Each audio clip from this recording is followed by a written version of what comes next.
The guardians of Willow Shore welcomed the warm morning with well-earned rest before gathering gear, securing their sixth cat, saddling their steadfast steeds, and setting south from Willow Shore. Riding beside Dragonfly Creek, they passed the fungus-filled grove where they had previously felled the foul shungu, finally reaching the rugged ridges of the Gorge of Fangs and Teeth. With heads on a swivel and senses sharpened, the vigilant voyagers spotted peculiar tracks belonging to Ugly Cute, Willow Shore's beloved stone spider guardian. Following the trail, they discovered what first appeared to be an ordinary mound of boulders. But the rocks suddenly rumbled to life. The living stones were relentlessly ravaging not a pile of rubble, but the cracked and crumbling body of Ugly Cute itself. Without hesitation, the heroes hurled themselves into the fray. Dismounting their horses, they prepared to protect Willow Shore's weathered watcher, though Tashi cautiously admitted he would strike Ugly Cute as well if circumstances demanded it. Hiru, horrified, replied, "You would dare attack Ugly Cute? Wow!" Tashi simply shrugged, "Only if it attacked us." The battle became brilliantly brutal as the burrowing boulders plunged through the earth like fish through water, bursting from below with jagged jaws of stone. Though the guardians eventually shattered the stubborn creatures, victory proved painfully premature as the broken boulders burst apart into a vicious cobble swarm that completely consumed poor Tashi. Desperate to destroy it, Yawai called upon the Steward of Stone and Fire, engulfing both ranger and swarm in roaring flames. The cobble swarm crumbled, but so did Tashi's comfort as the magical fire revealed a horrifying new weakness brought on by his undead curse. His flesh blistered with burns that stubbornly refused to heal naturally. Yawai quickly restored his health afterward, sheepishly offering, "Hey, I healed you for more than the damage I dealt. That counts for something." Battered but grateful, Ugly Cute slowly rose upon 8 shaky stone legs, chipped, cracked, and wobbling with every step. The ancient guardian warmly greeted each member of the Guardians of Willow Shore by name and happily praised them for taking up the mantle of protecting the town during its absence. While recovering by consuming unburned cobblesworm fragments, carefully avoiding the burnt ones, which even a stone spider found unappetizing, the party shared laughter amid lingering concern over Tashi's burns. Someone suggested cooling him with water, prompting Hiru to groan, "Am I going to have to smell burnt cat and wet cat in the same day?" Without missing a beat, Ugly Cute calmly replied, "It's okay, I'm made of stone, I can't smell." Beneath the humor, however, Ugly Cute shared troubling truths. It revealed it had chased mysterious, faceless monsters beyond Willow Shore's borders, before becoming lost and wounded.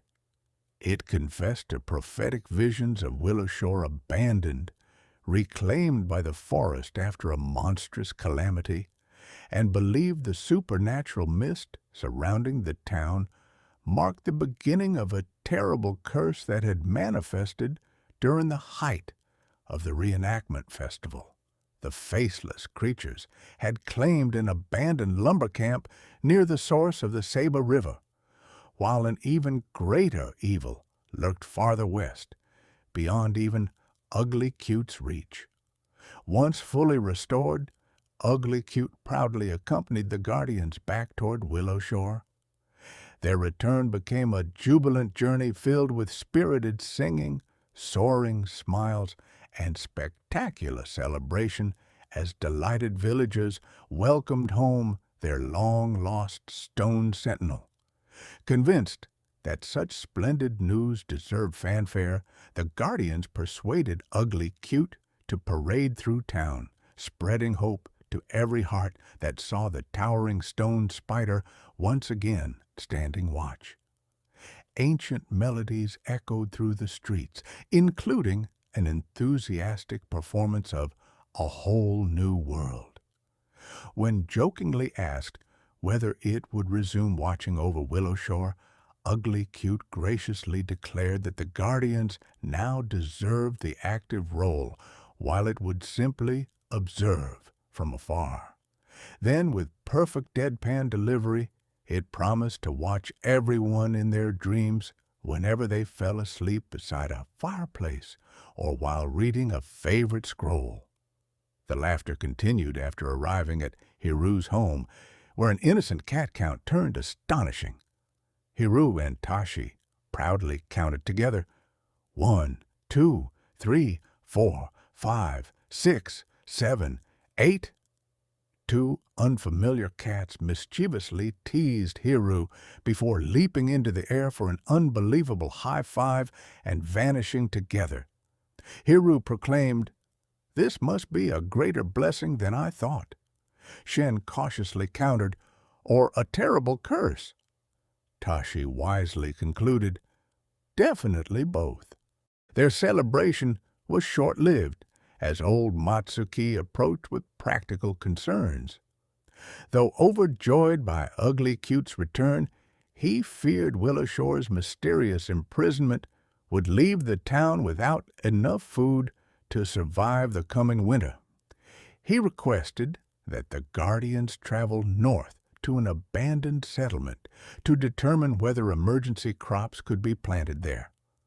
The party admired his foresight and readily agreed to investigate the following day, with Shen enthusiastically announcing, "I can prepare some farming lore for tomorrow to help out." That evening, everyone retired for a well-earned rest, except Tashi's nightmares followed him into dawn.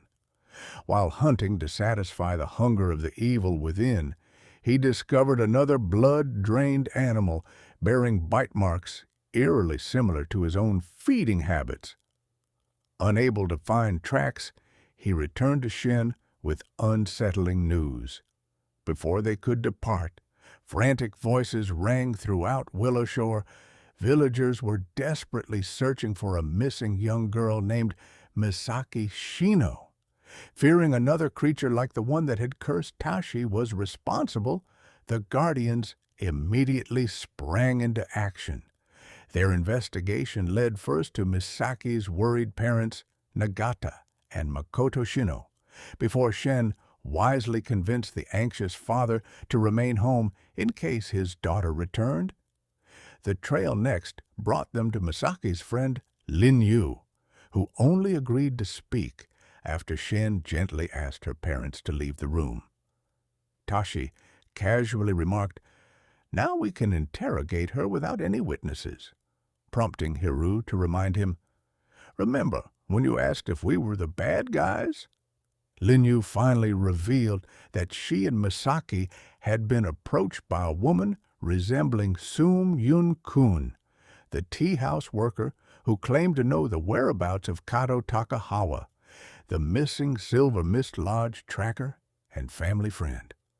After frantic discussion, the horrifying truth struck the Guardians all at once.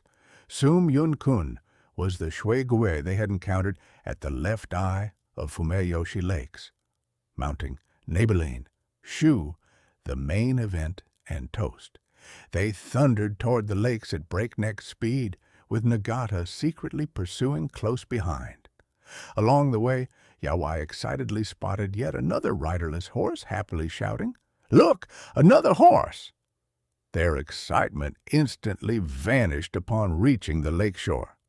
There stood Sum Yun-kun, restraining young Misaki at the water's edge with a dagger pressed against her throat. As dread settled over the heroes, Shen could only lament the cruel irony of the moment. I have farming lore today, not diving lore.